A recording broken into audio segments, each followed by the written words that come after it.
I'm recording, I'm driving, got my cruise control on. Ugh. I hope my voice sounds okay. I'm a little tired, been driving a while. Just the last leg of the drive and I was getting sick listening to the radio. So, anyways, it's raining a little bit. Hopefully, I'm not too distracted driving. I think with the cruise control it should be okay. And, yeah. But hopefully I don't run over another possum. I ran over one already. I felt kind of bad. At least it wasn't a deer. That would have been even worse. But anyway, alright, so here to talk about IOST. Crypto in general, really, honestly. But obviously crypto's really run up in the past little while. It hit a high, nearly 14,000. I think on some exchanges it was 14,000. On other exchanges it wasn't. But nonetheless, then it dropped back down. And about within like 20 minutes, it dropped like 20%. I think maybe even less than that. Time-wise, it just completely dropped. So I think now it's hovering around like 12,000. A little under that right now. So that's really killed alts. And I think we're really starting to see this theme develop now here, so the theme is the shitcoins. This rally is the death of the shitcoins, alright? Which I've been predicting for a while. For probably 8 months or so, since the beginning of the bear, or the bear market, really. Because I was always seeing people, once the bear market really took hold and everyone was affected by it, everyone's psychology at the time was, well, once the bull market comes back, this is when you buy all the altcoins. That's what people were saying and chatting about. Everyone wanted to just buy up all these shitcoins, and even like the new shitcoins that were coming out, some of them were sub-Satoshi. I'm not sure how many of you guys know, but there are sub-Satoshi coins, a lot of them, like hundreds of them. And they raise decent amount of money, and they're still trading subsats on, either they got a Litecoin pair, they got a Doge pair, or they're just trading to waves. A lot of these were waves coins, obviously, hard to find, but they're out there. And a lot of the psychology then was basically they're like penny stocks because the projects are all shit, which is like most of the other ICO projects nowadays. But anyway, point is that all of these projects, people have basically the last 2,000 projects in CoinMarketCap. Like the last, there's a top half of CoinMarketCap and then there's a bottom half. I think, honestly, 75% of the lower half of CoinMarketCap should really just be sold off. And you see Bitcoin dominance really kicking up here. That makes a lot of sense because it's people dumping the shit coins. People that were holding God knows what, like ETH Horse or holding C Polo or holding like any of them, they're starting to dump them because they can't take it anymore. Because I see on the order book, wow, there's only $1,000 left on the order book. I'll just kill this market right here because I put $200,000 in it or whatever, which I know people who have done this, and now their investment's worth about $700, if that. So these people are all en masse just getting out and then turning that money back into Bitcoin. So you see Litecoin, Bitcoin dumping, you see all the altcoins to Bitcoin dumping, right? And it's not just on the bull, on Bitcoin going up. It's a two-way street. So you've got them dumping the altcoins and buying Bitcoin because they want to get back in, but they don't want to be, basically Bitcoin's the blue chip, right? So they were in penny stocks. They were in penny stocks when the economy was really good. The analogy is like they wanted more risk during a bull market, so they got into the sketchy NASDAQ names, the more risky plays like Nvidia or whatever. And now they're getting back into Coca-Cola. They're getting back into Apple. They're getting back into Exxon, right?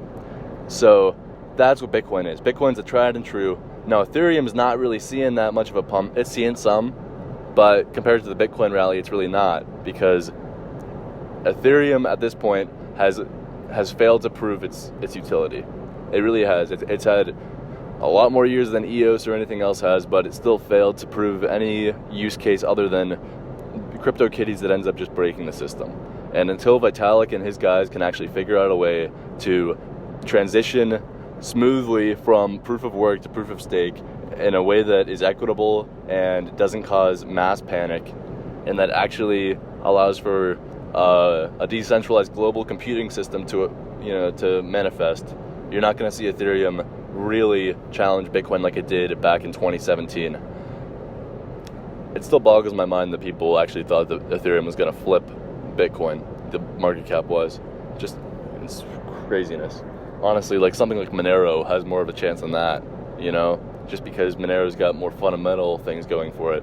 People don't think that there's fundamentals in crypto. No, there's only fundamentals in crypto, right? Like technicals, no, yeah, sure, but that's just speculation. That's not investing.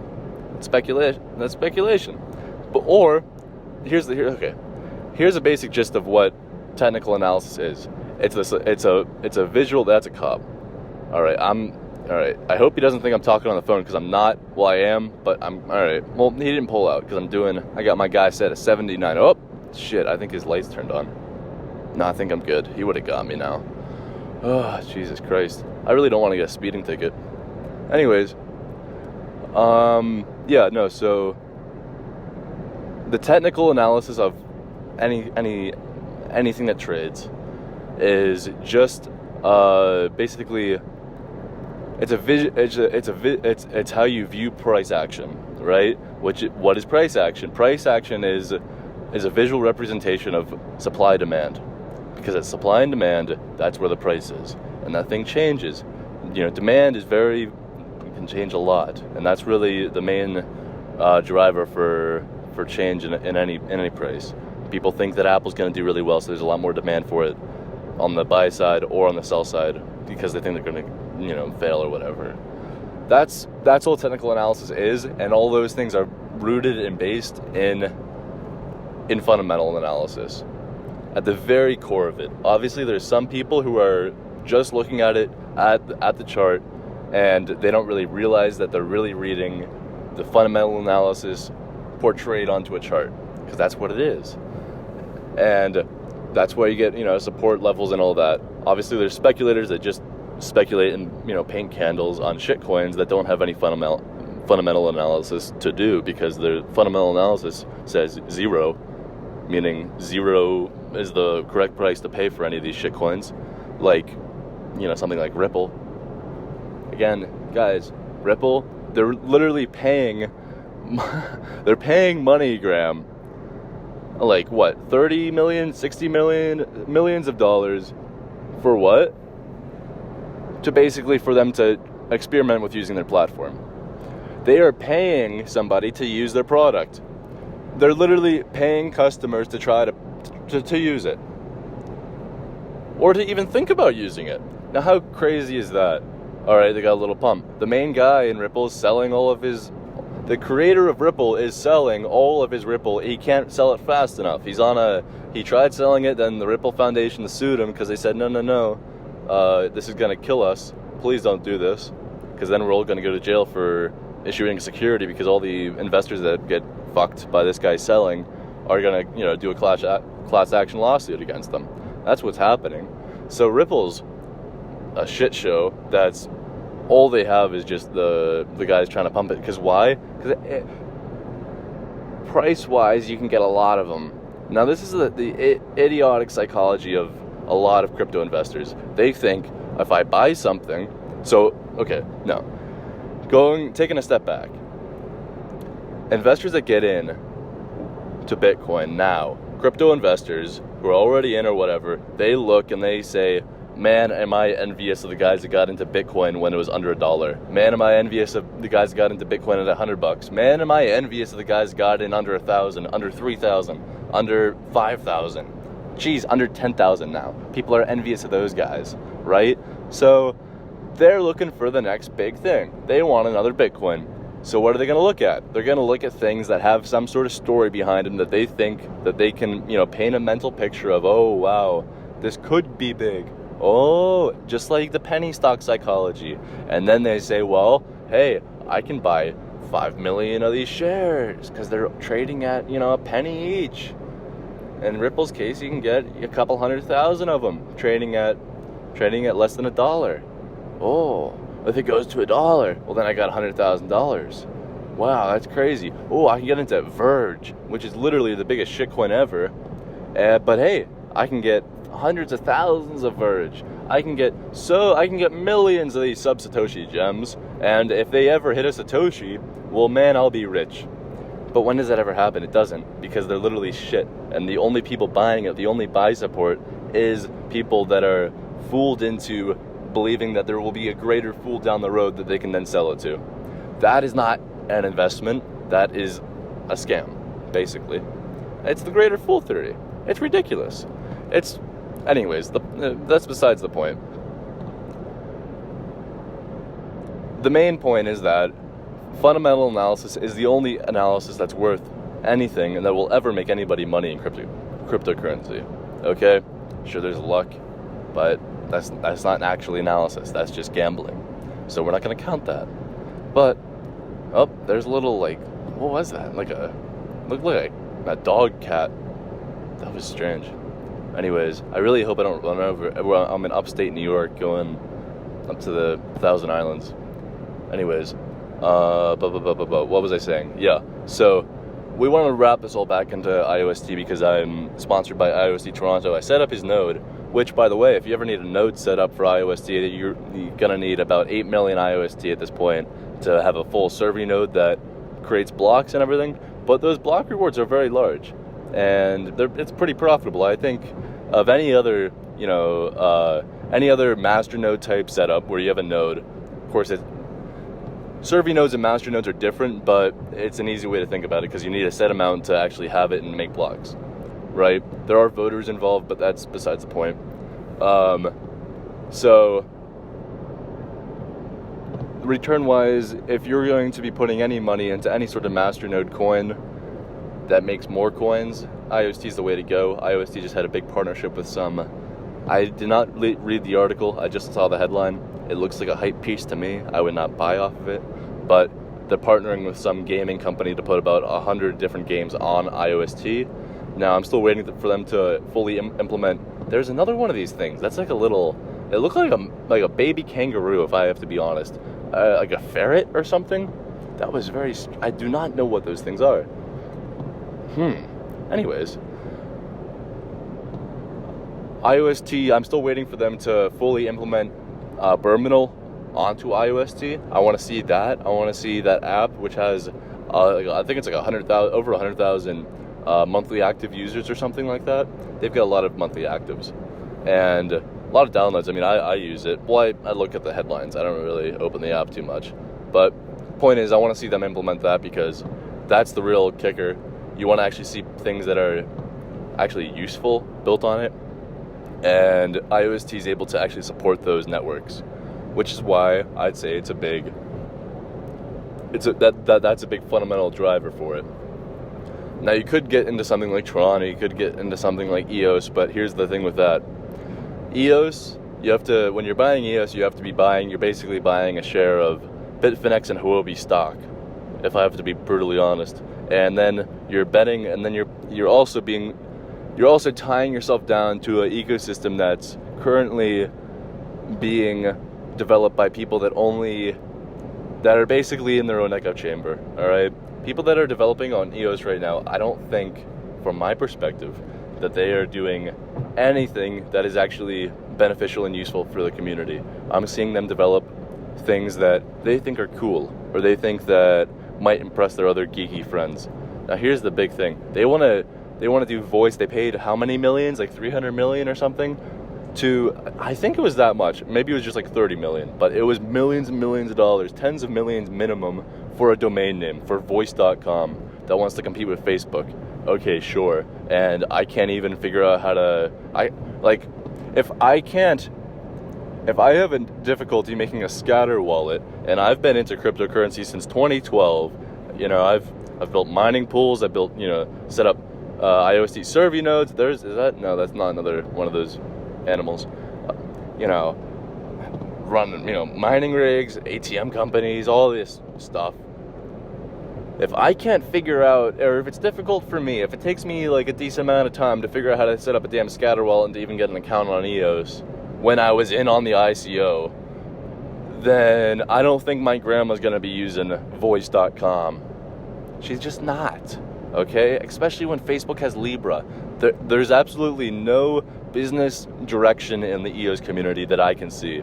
You've got some blog producers that are fine, that are better than the other ones, like people like Cypherglass, who are funding and really trying to fuel community development and trying to get more developers building on it. But here's the main thing, here's the main issue with EOS, is that the developers that are voluntarily making their time to build dApps are building dApps that are basically worthless. They're building stupid game dApps that are hard to use, that will only ever be used by that small community. Their market is so small. There's no expansion there. There's no room for marketing to the average public, and even if they did, the average public can never be onboarded. So, how do you fix that? You fix it by having something like IOST, where people can sign up and use a dApp with their phone number. Of course, they still have to have IOST first. If someone has to go buy... Here's the other thing with IOST right now. IOST needs to be listed on something like Coinbase, needs to be listed on something like itBit, needs to be listed on something like Kraken, Bitstamp, something that's not Binance. Because if I can't, you could say, oh, well, they're on KuCoin, man. Oh, well, they're on Huobi. Oh, well, they're on some other shitty exchange. Sure, but or they're on Bittrex. No, they're really not, because these guys haven't even implemented the new wallet yet. They don't even have the mainnet wallet. When I go there to try to deposit IOST, they're giving me an Ethereum address to send to. What are the guys doing? And plus, here's the other thing. The IOST logo, not the black thing with the S in it. I'm talking the font that they use for the letters that say IOST. Have you ever read that? I'm talking to the Western English-speaking folk now. I know, so the I does not have a top and a bottom. Like the T, like you cross the T, the I is not crossed on the top and the bottom. It's a straight line down. Now, I didn't know this. I did not notice this, and I don't think any of the people I talked to, and most of the people in the community that are Western, didn't notice this. They certainly haven't spoken up if they did. I haven't heard about it, but the point is, I recently received a nice gift of merchandise from IOST Callister. Go vote for him. He's a great guy. He, nothing bad to say about that man. He's a great person. Lots of charitable work he does. IOST Callister from Canada. Very nice person. Anyway, I got some coasters and some T-shirts from him and some pens. And I was gonna give one to my mom, because I don't really need coasters, so I was gonna give them to my mom, and I'm like, here you go, coasters, and she's like, why does it say lost? What's this lost? Like the coaster is lost? I don't get it. And I was like, what do you mean? It does not say lost. It says and then I looked at it and I said, Jesus Christ, it says lost. It says lost. Like, Jim, what you doing? Get someone who's Western to look at this font that you're using, or change it. I know that since I've learned that, I've told people, and believe me, they've been informed of this now, so hopefully it gets changed. But that's not good. But that's sort of how crypto is at this point. Alright? If people saw voice.com, there's going to be a similar thing. Oh, why do I have to get EOS? What is this thing? Oh, I've got to go buy the Lost coin. I got to go buy Bitcoin first. How do I even do that? I don't know. Wait, you're telling me I got to send these people my ID? I got to take a selfie and upload it to this sketchy-ass website first? Called Coinbase? And then I've got to take my money off there. I got to send it to another sketchy thing called Binance that doesn't even accept US people in a few months. And then I got to transfer it off into my IOST account that I need someone to make for me. But dude, you're never gonna reach mass adoption like that. It's not happening like that. All right, there needs to be a system of some sort figured out. Maybe it's a local IST network. Maybe it's something where people can go, they make an account, and then they pay with PayPal. But how do you stop chargebacks? How do you stop people from scamming you? Well, you only let US people, there. You only let people that got a phone number and address or whatever. Oh, getting a phone call.